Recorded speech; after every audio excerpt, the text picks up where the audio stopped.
Hello guys, Zitandi Ella King kunavanga vandiziva guys. Muziva kuti kana ndauya kwamuri ndinenge ndichiintroduce zvinyowani guys. Brand new redeem. Achida ndibate. Asi guys chinzai. Asi nyaya hombe yanyatsouya nayo guys. Nyaya hombe ndauya nayo kwamuri guys. Pane vamwe vanenge vachindibvunza. Saka muno record here muno like muno record here nekumaster masongs. Hongu guys, mic iyi iri pano yamuri kuona.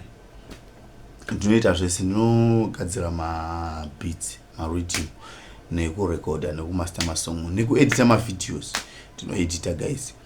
Ndakambotaura kuti vanenge vachida kuona videos andoedita nemasong andomaster mukaenda pa channel yangu yakanzi Ella King pa YouTube.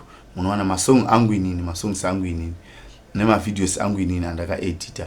Mukaenda pakanzi Big Eagle Music ndio pamunowana like midley andakaita netimu ndakamboita kumashure yeah.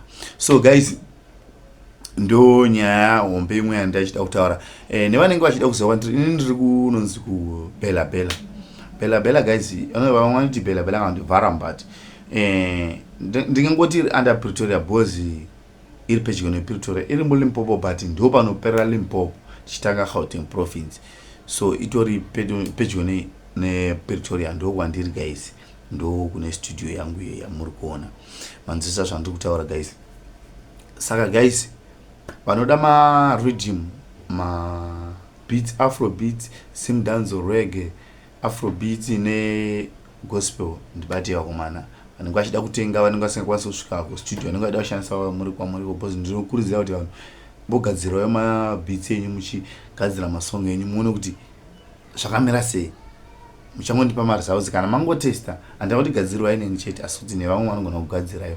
Chimbogadzirai masong mumbosiya mumboshandisawo mabeats ekudownloada pamavidmate pachichi.